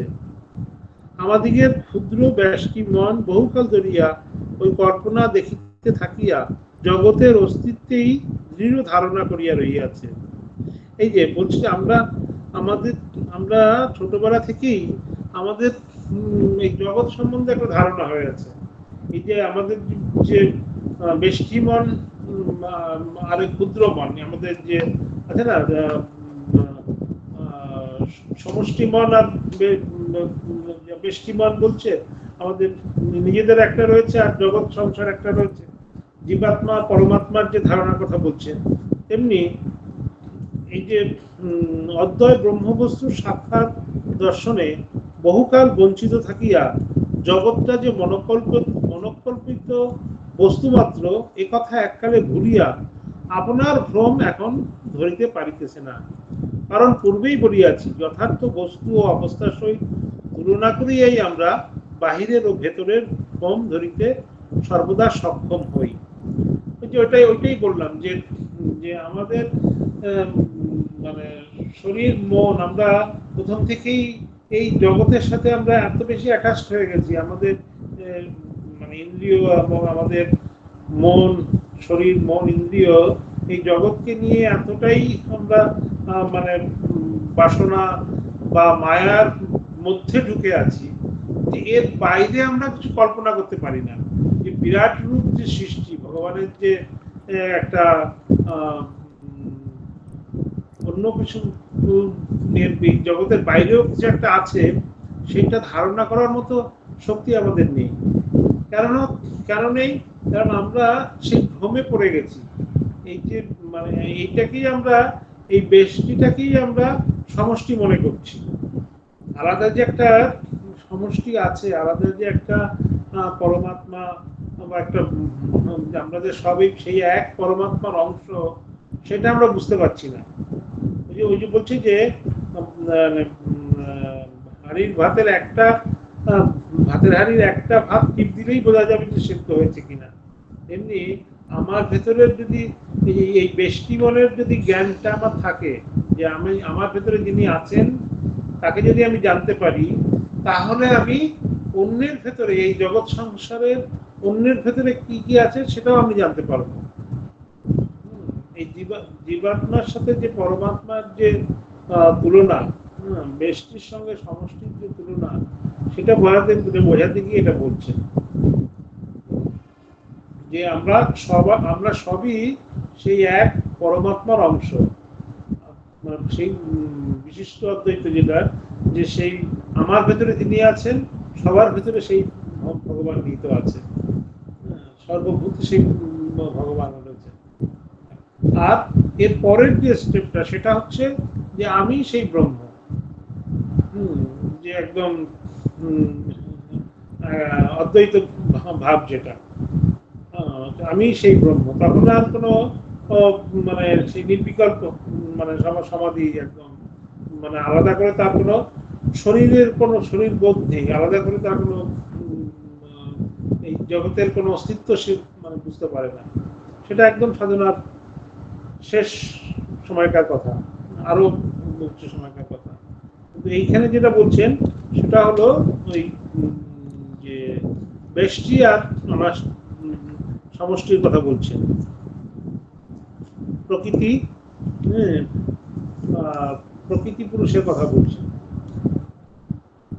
না, এই যে এখানে বলেছে নাম ও রূপ বা দেশ ও কাল পদার্থ দ্বয়, যাহা না থাকিলে কোন রূপ বিচিত্রতার সৃষ্টি হইতে পারে না।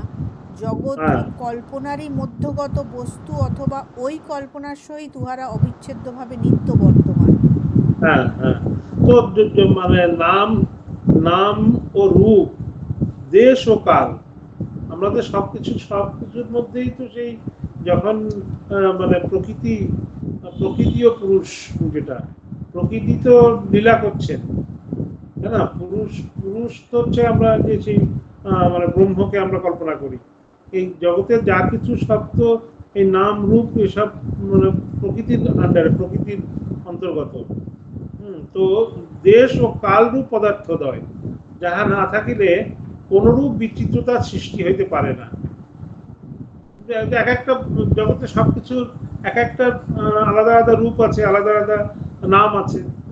হ্যাঁ, সেই নামটাকে নাম রূপ উপাধি আমরা দিয়েছি, তাই না? সেটাই বলছে আমাদের ভ্রম। আর একটা বলছে কি, জগৎ রূপ কল্পনারই মধ্যগত বস্তু অথবা ওই কল্পনার সহিত উহারা অবিচ্ছিন্নভাবে নিত্য বিদ্যমান। স্থিরভাবে একটু চিন্তা করিয়া দেখিলেই পাঠক ওই কথা বুঝিতে পারিবেন। এবং বেদাতি শাস্ত্র যে কেন সৃজনী শক্তির মূলীভূত কারণ প্রকৃতি ও মায়াকে অনাদি বা কালাতীত বলিয়া শিক্ষা দিয়েছেন, তাহাও হৃদয়ঙ্গম হইবে। তো এই যে সবকিছু তো প্রকৃতির সৃজনী শক্তি, এই প্রকৃতির জন্যই সবকিছু সৃষ্টি স্থিতি, যে প্রলয়, যেটা সব তো প্রকৃতির জন্যই হচ্ছে। পুরুষ, প্রকৃতি আর পুরুষ তো নির্বিকার ব্রহ্ম, আর যে প্রকৃতি তিনি এই লীলা করছেন, তিনি সৃষ্টি করছেন, তিনি স্থিতি করছেন, আবার তিনি রক্ষা করছেন। সৃষ্টি স্থিতি প্রলয় তিনি করছেন। তো সেটা আমাদের একটু চিন্তা করতে হবে। জগৎটা যদি মনোকল্পিতই হয় এবং ওই কল্পনার আরম্ভ যদি আমরা কাল বলিতে যাহা বুঝি তাহার ভেতরে না হইয়া থাকে, অন্য রকমের বলছে।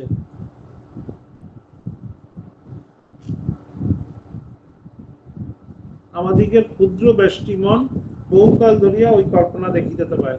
এটা ওই সব আমাদের ওই বেদান্তের সব কথা, নাম রূপ, সৃষ্টি স্থিতি প্রলয়, স্থান কাল পাত্র, এরকম। আরো ডিটেল বুঝতে চাইছেন? বোঝা গেল কিছু? মানে ক্লিয়ার হলো না? হ্যাঁ, মানে জগৎ এবং এই দেশকাল এটা একসঙ্গেই এসেছে, এই কথা বলতে চাইছেন, তাই তো? জগৎ তো মানে জ্ঞানীদের কথা, জগৎ তো তিন কাল মে হ্যাই নেই। হ্যাঁ, জগৎ তো থাকবেই। জগৎকে তো আমরা যারা এই জগতের মধ্যে আছি, তারা এই জগৎকে দেখছি, স্থান কাল পাত্রের মধ্যে দেখছি।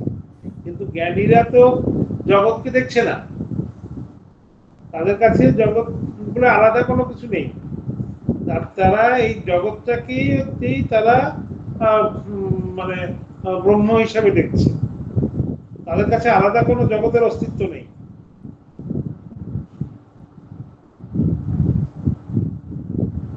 বলুন, আর কি বুঝলেন? আর কি বোঝা গেল?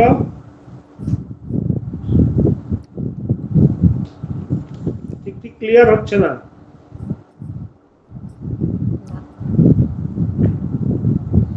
একটু হয়েছে। কালরূপ কল্পনার সঙ্গে সঙ্গে এই জগৎরূপ কল্পনাটা, মানে যখন এই যে বিশ্বমনে জগতের সৃষ্টির মানে কল্পনাটা এসছে, সেই সঙ্গে সঙ্গেই কালের ধারণাটাও তখনই এসেছে। একই সঙ্গে কাল এবং জগৎ একসঙ্গেই হয়েছে, তাই বলছে স্থান কালরূপ কাল কল্পনার সঙ্গে সঙ্গেই জগৎরূপ কল্পনাটা হ্যাঁ, তদাশ্রয় বিশ্বমনে বিদ্যমান রহিয়াছে। স্থান কাল পাত্র তো একসঙ্গেই থাকবে। হ্যাঁ, স্থান কাল পাত্র যদি মানে আমরা যদি মানে ব্যষ্টিকে ধরি, তাহলে আমাদের কালটাকেও ধরতে হবে। হ্যাঁ, মানে এটা ওগুলো সব একসঙ্গে হয়েছে, এমন নয় যে একসঙ্গে আগে কাল ছিল সেই কালে জগৎ এসছে, বা আগে না, জগৎ না, ছিল পরে, না, না, না। সেইটাই যখনই বোঝাতে চেয়েছি। ওইটা বলছেন যে দেশকালের বাইরে বর্তমান, জগৎরূপ কল্পনা দেশকালের বাইরে বর্তমান, প্রকৃতি অনাদি। হ্যাঁ, প্রকৃতি মানে পুরুষ আদি আর প্রকৃতি অনাদি। হ্যাঁ, এই প্রকৃতি যখন এলো, প্রকৃতিতেই মানে কাল হয়। কাল তো আর অনাদি না, কাল তো নিত্য না। যখনই সৃষ্টি স্থিতি হবে তখনই মানে কালও আসবে। মানে সবই হচ্ছে মানে অনিত্য। এই প্রকৃতি মানেই হচ্ছে অনিত্য। এই জগৎরূপ কল্পনা দেশকালের হেডিংটা যেটা বলছে, দেশকালের বাহিরে বর্তমান, প্রকৃতি অনাদি। তো মানে মেইন যেটা বলতে চাইছেন সেটা হলো যে আমরা এই বিশ্বমনের কল্পনাপ্রসূত জগৎটা আমরা একভাবে, আমাদের এটা মনোকল্পিত, আমরা নিজেরা এইভাবে আমরা ভাবছি। আমাদেরকে ক্ষুদ্র ব্যষ্টিমন সমষ্টিভূত বিশ্বমনের সহিত শরীর ও অবয়বাদির ন্যায় অবিচ্ছেদ্য সম্বন্ধে নিত্য অবস্থিত। এইটা হচ্ছে মূল কথা, অন্যগুলো হচ্ছে অন্য মানে ব্যাখ্যা। মেইন হচ্ছে এই যে কথাটা, যে আমাদেরকে ক্ষুদ্র ব্যষ্টি মন, আমাদের যে জীবাত্মা, আমাদের যে শরীর এবং আমাদের যে জীবাত্মা, এটা কি সমষ্টিভূত বিশ্বমানের সহিত শরীর ও অবয়বাদী ন্যায় অবিচ্ছেদ্য সম্বন্ধে নিত্য অবস্থিত। আমরা যে সেই যে পরমাত্মা, যে সমষ্টি, তার যে জগৎ, কারণ তার অংশ, সেটা আমাদের মানে বুঝতে হবে। জগৎটা বলছে এটা আমাদের মনোকল্পিত, আমাদের কাছে একরকম, যে এটা বললাম না যে যে ওই ডাক্তারদের যে কথা যেগুলো বললাম, আমরা আমাদের ভাষাতে একরকমের আমরা একটা নাম দিয়েছি, আবার অন্য জায়গাতে অন্য একটা নাম দেবে, কিন্তু আসল যে জিনিসটা সেটা তো একই থাকছে, সেটা তো আর আলাদা আলাদা হচ্ছে না, তাই না? এগুলো আমরা এক একটা কালে, এক একটা জায়গায়, এক একটা নাম রূপ উপাধি দিয়ে আমরা এই জগৎকে আমরা বিচার করছি। তাহলে আমরা আগে যেতে পারি। হ্যাঁ, পূর্বে বলিয়াছি, জগৎ সম্বন্ধীয় সাধারণ ধারণা জ্ঞানী ও ভক্ত উভয়বিধ সাধককেই ত্যাগ করিতে হয়। ওই ধারণার একান্ত ত্যাগেই মানব মন সর্ববৃত্তিরহিত হইয়া সমাধির অধিকারী হয়। ঐরূপ সমাধিকেই শাস্ত্র নির্বিকল্প সমাধি আখ্যা প্রদান করিয়াছেন। জ্ঞান পথের সাধক আমি বাস্তবিক কোন পদার্থ, এই তত্ত্বের অনুসন্ধানে অগ্রসর হইয়া কি রূপে নির্বিকল্প সমাধিতে উপস্থিত হন এবং ওই কালে তাহার কীদৃশ অনুভব হইয়া থাকে, তাহা আমরা পাঠককে অন্যত্র বলিয়াছি। অতএব ভক্তিপথের পথিক ওই সমাধির অনুভবে কিরূপে উপস্থিত হইয়া থাকেন, পাঠককে এখন তদ বিষয়ে কিঞ্চিৎ বলা কর্তব্য।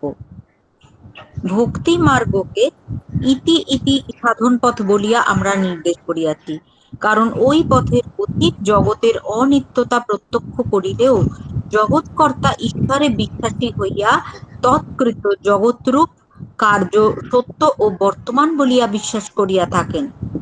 ভক্ত জগৎ ও তন্মধ্যগত সর্ববস্তু ও ব্যক্তিকে ঈশ্বরের সহিত সম্বন্ধযুক্ত দেখিয়া আপনার করিয়া লন।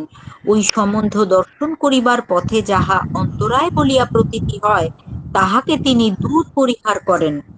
তদ্ভিন্ন ঈশ্বরের কোনো এক রূপের প্রতি অনুরাগে ও ধ্যানে তন্ময় হওয়া এবং তাহারই প্রীতির নিমিত্ত সর্বকার্যানুষ্ঠান করা ভক্তের আশু লক্ষ্য হইয়া থাকে।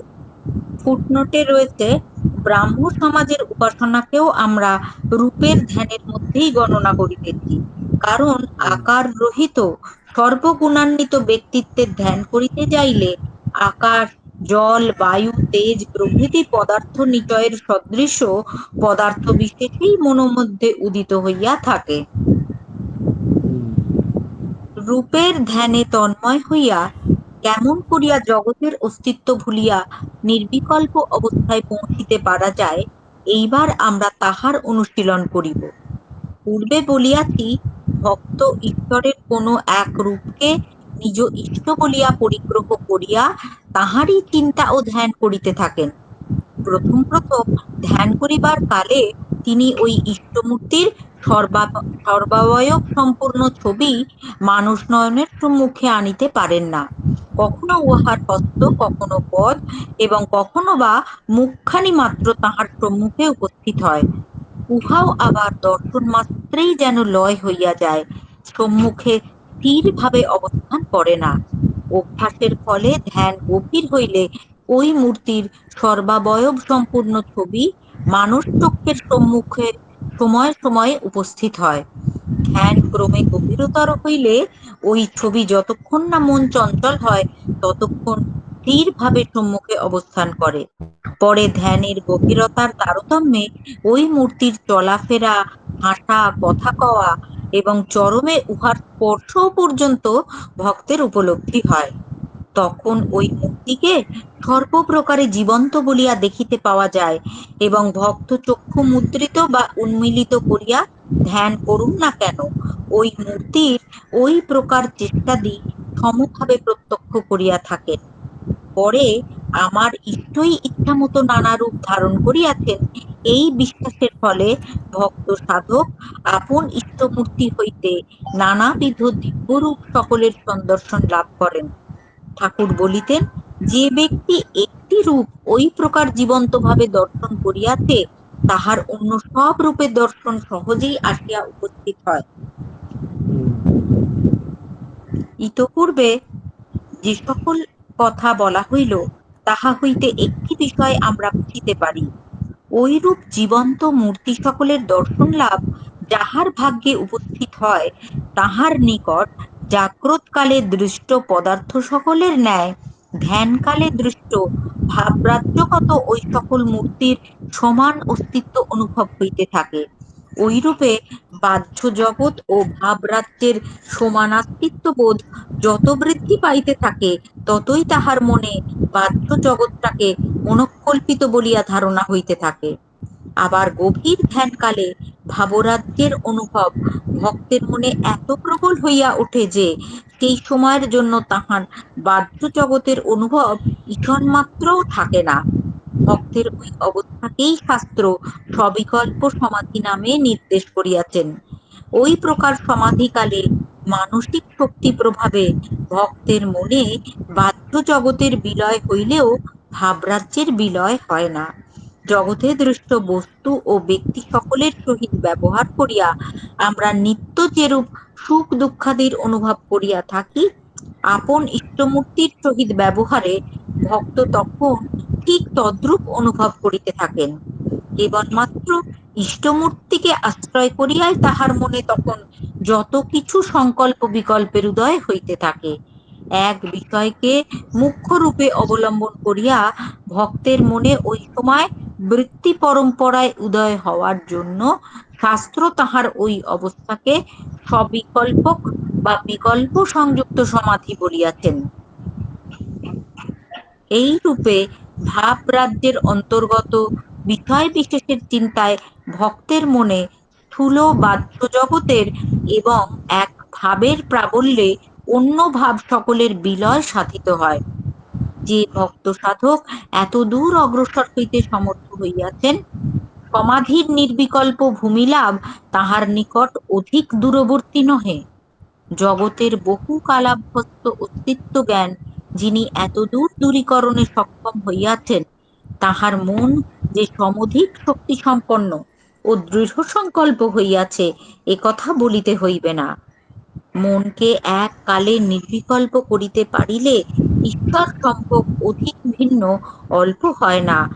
এ কথা একবার ধারণা হইলেই তাহার সমগ্র মন ওই দিকে সোৎসাহে ধাবিত হয় এবং শ্রী গুরু ও ঈশ্বর কৃপায় তিনি অচিরে ভাবরাজ্যের চরম ভূমিতে আরোহণ করিয়া অদ্বৈত জ্ঞানে অবস্থান পূর্বক চিরশান্তির অধিকারী হন। অথবা বলা যাইতে পারে প্রগাঢ় ইষ্টপ্রেমই তাহাকে ওই ভূমি দেখাইয়া দেয় এবং ব্রজ গোপিকাগণের ন্যায় উহার প্রেরণায় তিনি আপন ইষ্টের সহিত তখন একাত্মানুভব করেন। জ্ঞানী এবং ভক্ত সাধক কুলের চরম লক্ষ্যে উপনীত হইবার ঐরূপ ক্রম শাস্ত্র নির্ধারিত। অবতার পুরুষ সকলে কিন্তু দেব এবং মানব উভয় ভাবের একত্র সম্মিলন আজীবন বিদ্যমান থাকায় সাধনকালেই তাহাদিগকে কখনো কখনো চিত্রের ন্যায় প্রকাশ ও শক্তি সম্পন্ন দেখিতে পাওয়া যায়। দেব এবং মানব উভয় ভূমিতে তাহাদিগের স্বভাবত বিচরণ করিবার শক্তি থাকাতে ঐরূপ হইয়া থাকে। অথবা ভিতরের দেবভাব তাহাদিগের সহজ স্বাভাবিক অবস্থা হওয়ায় উহা তাহাদিগের মানব ভাবের বহিরাবরণকে সময়ে সময়ে ভেদ করিয়া ঐরূপে স্বতঃ প্রকাশিত হয়। মীমাংসা যাহাই হোক না কেন, ঐরূপ ঘটনা কিন্তু অবতার পুরুষ সকলের জীবন মানব বুদ্ধির নিকটে দুর্ভেদ্য জটিলতাময় করিয়া রাখিয়াছে। ওই জটিল রহস্যের কখনো যে সম্পূর্ণ ভেদ হইবে বোধ হয় না, কিন্তু শ্রদ্ধা সম্পন্ন হইয়া উহার অনুশীলনে মানবের অশেষ কল্যাণ সাধিত হয় এ কথা ধ্রুব। প্রাচীন পৌরাণিক যুগে অবতার চরিত্রের মানব ভাবটি ঢাকিয়া চাপিয়া দেবভাবটির আলোচনাই করা হইয়াছিল। সন্দেহশীল বর্তমান যুগে ওই চরিত্রের দেব ভাবটি সম্পূর্ণ উপেক্ষিত হইয়া মানব ভাবটির আলোচনাই চলিয়াছে। বর্তমান ক্ষেত্রে আমরা ওই চরিত্রের আলোচনায় উহাতে তদুভয় ভাব যে একত্র একই কালে বিদ্যমান থাকে এই কথাই পাঠককে বুঝাইতে প্রয়াস করিব। বলা বাহুল্য, দেব মানব ঠাকুরের পুণ্যদর্শন জীবনে না ঘটিলে অবতার চরিত্র ওই রূপে দেখিতে আমরা কখনোই সমর্থ হইতাম না। তো এখানে আমরা একটু আলোচনা করব, যেমন এই যে এখানে একম এব দ্বিতীয়ম যে তত্ত্ব কথা বলছেন 114 পৃষ্ঠাতে। কেননা জ্ঞানী প্রথম হইতেই সর্বতভাবে পরিত্যাগ করিতে চেষ্টা করেন। জ্ঞানী আর ভক্তি মার্গের যে কথাটা হচ্ছিল সেটারই। আর ভক্তি মার্গে ওরা কি, ওরা মানে ইতি ইতি করে যাচ্ছে। আর জ্ঞানীরা তারা কি নেতি নেতি করে যাচ্ছে, না এটা না এটা না। তো সবাই গিয়ে কিন্তু একম এব দ্বিতীয়ম এই তত্ত্বে উপস্থিত হচ্ছেন। জগৎ সম্বন্ধে উল্লিখিত স্বার্থপর ভোগ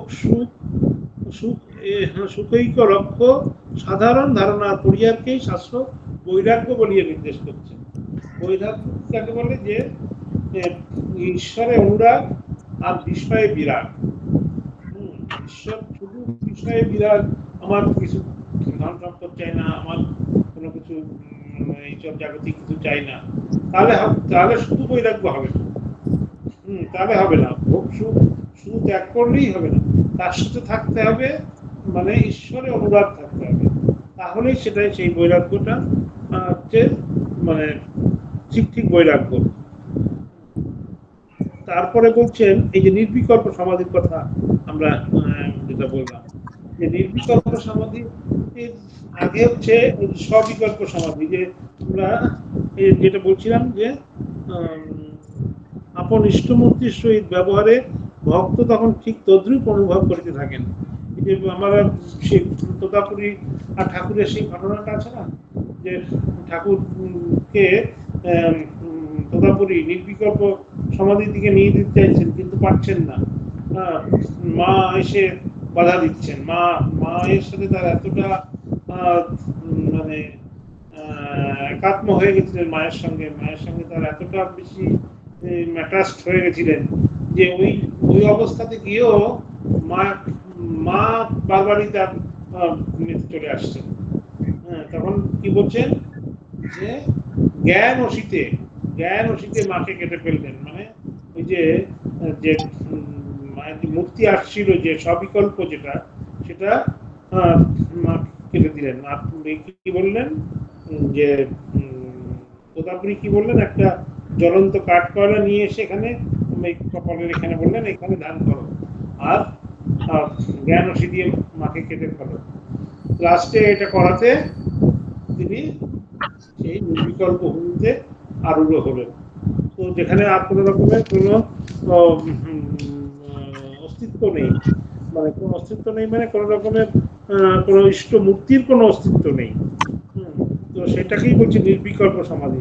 নির্বিকল্প এইরকম করে করে করে করে ঠাকুর মানে মহারাজ দেখিয়েছেন যে নেতি নেতি করে ইতি করে করে জ্ঞান মার্গ ভক্তি মার্গ করে একদম সাধনার যে শেষ পর্যায়ে যে ব্যক্তি একটি রূপ ওই প্রকার জীবন্ত ভাব দর্শন করিয়াছেন, তাহার অন্য সব রূপের দর্শন সহজেই আসি উপস্থিত হয়। আমরা দেখলাম ঠাকুরের জীবনে ঠিক ঠিক ঠিক ঠাকুর কখনো মানে মা কালীর দর্শন পাচ্ছেন, বিভিন্ন ভাবে সে রামের দর্শন পেয়েছেন, রামলালা যে করতে গিয়ে সে রামলালা সে তার কাছে গেল না, ঠাকুরের কাছেই থেকে গেল। তারপরে আরো অনেক করেছেন সে মুসলমান করেছেন, মানে একটা একটা রূপে যদি সে তার দর্শন পায়, যে ব্যক্তি একটি রূপ ওই প্রকার জীবন্ত ভাবে দর্শন করিয়াছেন, তাহার অন্য সব রূপের দর্শন সহজেই আসি উপস্থিত হয়। তার পক্ষে এটা কোনো কঠিন কিছু না। এরকম করে করে যে সাধনার যে বিভিন্ন স্তর, একটার পর একটা, সেটা এখানে দেখানো হয়েছে। সাধনা কিভাবে করতে হয় এবং মানে পরপর কিভাবে এগিয়ে যেতে হয়। তারপরে বলছি যে ইষ্টমূর্তি যে সবিকল্প, তারপরে হচ্ছে একদম লাস্টে গিয়ে হলো যে নির্বিকল্প সমাধি। মনকে এককালে নির্বিকল্প করতে পারলে ঈশ্বর সম্ভব অধিক ভিন্ন অল্প হয় না। তো শ্রীগুরু ও ঈশ্বরের কৃপায় তিনি এই মানে অবস্থা লাভ করতে পারেন। ঠাকুরের জীবনের সমস্ত স্তরগুলো সব পর এখানে বলছেন। জ্ঞানী ও ভক্ত সাধক কুলের চরম লক্ষ্যে উপনীত হইবার ঐরূপ ক্রম শাস্ত্র নির্ধারিত। ভক্তি মার্গ এবং জ্ঞান মার্গে পরপর ক্রম সিরিয়ালি পরপর দিয়ে এগিয়ে যাওয়ার একটা মানে সুন্দর একটা সুনির্দিষ্ট পথ আছে। অবতার পুরুষ সকলের জীবন মানব বুদ্ধির নিকটে দুর্ভেদ্য জটিলতাময় করিয়া রাখিয়াছে। যে অবতারকে আমরা দেখি যে অবতারকে বোঝা তো মানে সোজা নয়, অবতারকে বোঝা কঠিন। সেটা অনেকভাবে মানে গীতাতেও বলেছেন, ঠাকুরও কথামৃতে বলছেন, অবতারকে অত সহজে বোঝা যায় না। তারা এমন ভাবে রয়েছে, কখনো দেব মানে একেবারে মানুষের মতো, সাধারণ মানুষের মতো ব্যবহার করছেন, সাধারণ মানুষের মতো করছেন, মানে বুঝে বুঝছে।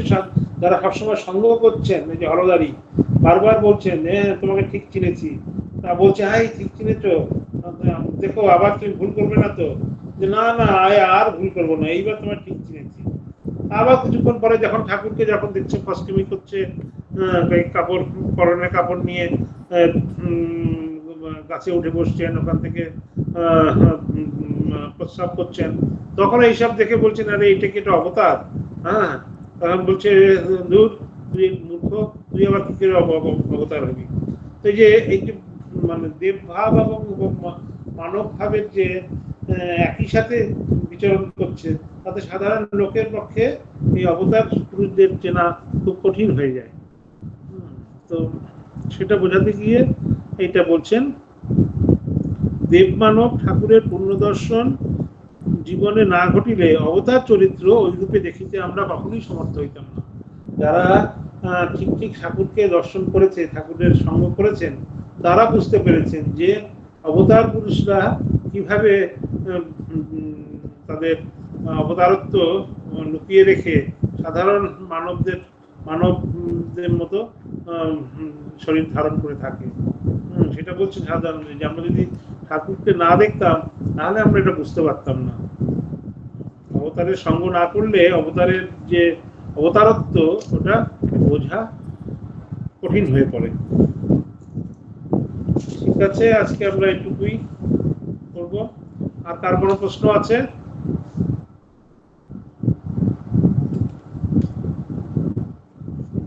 একজনই প্রশ্ন করে, আর কেউ প্রশ্ন করে না। তার প্রশ্ন সব একদম উচ্চ, মানে ভাবময়, বেদান্তময়। মানে কি বলছে, জ্ঞান জ্ঞান মার্গের প্রশ্ন, ভক্তি মার্গের প্রশ্ন নয়।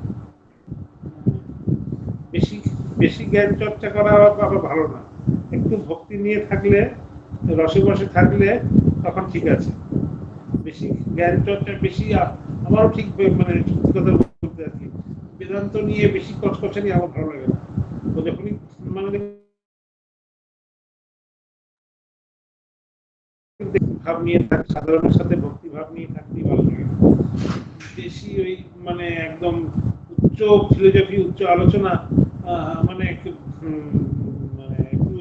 ভারী ভারী, মাথাটা ভারী ভারী মনে হয়। আগেও লাগতো, এখনো আরো বেশি লাগে। তখন ওই জন্য যদি কেউ বেশি বড় বড়, মানে এই পঞ্চদশী থেকে বা এই অপরাশনের থেকে, তখন আমি ওই পণ্ডিতদের সাথে ধরিয়ে দিই, এই মহারাজকে জিজ্ঞাসা করুন, ভালো উত্তর দেবেন। আমাদের এই কিরণ মহারাজ আছেন, তারপরে আমাদের এই আচার্য মহারাজ আছেন, আমাদের ধরিয়ে দিই। আর এমনি সাধারণ ভক্তি মার্গে সাধারণ প্রশ্ন হলে তখন আমি ঠিক আছে, আমার কাছে বড় বড় মানে বেদান্তের সব উচ্চ ধারণা, ওটা আমি মানে অতটা ভালো বুঝতে পারি না, আমি বোঝাবো কি করে, এটা হলো সত্যি কথা। ঠিক আছে, তাহলে ও আবার গান করতে হবে, ও টাইম হয়ে গেছে দিকে।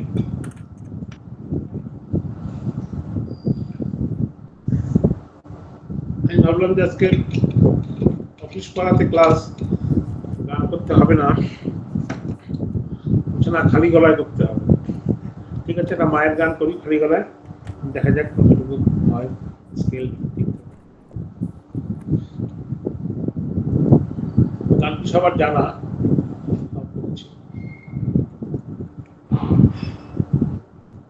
বৈকুণ্ঠ হতে লক্ষ্মী এলো পৃথিবীর এই মাটিতে, জয় রাম মাটিতে, জয় রাম মাটিতে।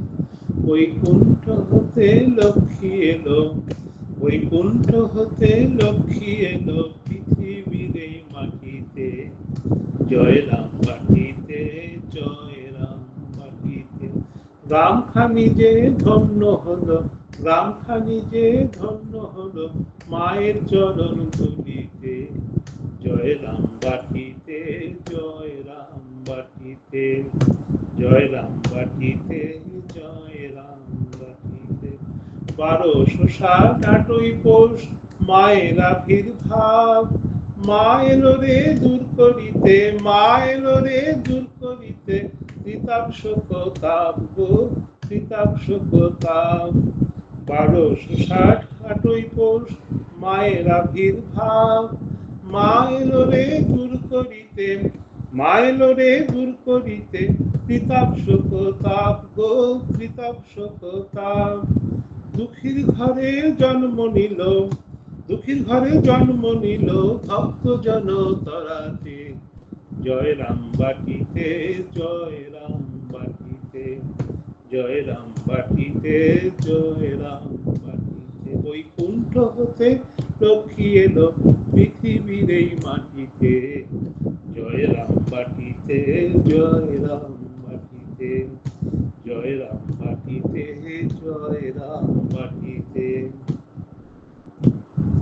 পতি পেল জগৎগুরু রামকৃষ্ণ নাম, চরণে শরণে যার মেলে পরম ধাম গো, মেলে পরম ধাম। পতি পেল জগৎগুরু রামকৃষ্ণ নাম, চরণে শরণে যার, চরণে শরণে যার মেলে পরম ধাম গো, মেলে পরম ধাম। রামচন্দ্র পিতা মায়ের, শ্যামা দেবী মাতা, রামচন্দ্র পিতা মায়ের শ্যামা দেবী মাতা আমোদরের তীরে এলো, আমোদরের তীরে এলো জগতের মাতা গো, জগতের মাতা। মহামায়া জন্ম নিল, মহামায়া জন্ম নিল ভক্ত জন তরাতে। জয় রাম বাটিতে, জয় রাম বাটিতে, জয় রাম বাটিতে, জয় রাম বাটিতে। বৈকুণ্ঠ হতে লক্ষ্মী এলো, বৈকুণ্ঠ হতে লক্ষ্মী এলো পৃথিবীর এই মাটিতে। জয় রাম বাটিতে, জয় রাম বাটিতে। গ্রামখানি যে ধন্য হলো, গ্রামখানি যে ধন্য হলো মায়ের চরণ ধুলিতে। জয় রাম বাটিতে, জয় রাম বাটিতে, জয় রাম বাটিতে, জয় রাম বাটিতে। বৈকুণ্ঠ হতে লক্ষ্মী এলো, বৈকুণ্ঠ হতে লক্ষ্মী এলো পৃথিবীর এই মাটিতে। জয় রাম বাটিতে, জয় রাম বাটিতে, জয় রাম বাটিতে, জয় রাম বাটিতে, জয় রাম বাটিতে, জয় রাম বাটিতে। খুব সুন্দর হয়েছে মহারাজ, খালি গলায়। প্রণাম। ওম শান্তি শান্তি শান্তি। হরি ওম তৎসৎ। শ্রী রামকৃষ্ণার্পণমস্তু। সবাই ভালো থাকবেন। প্রণাম মহারাজ। প্রণাম। জয় মা। প্রণাম।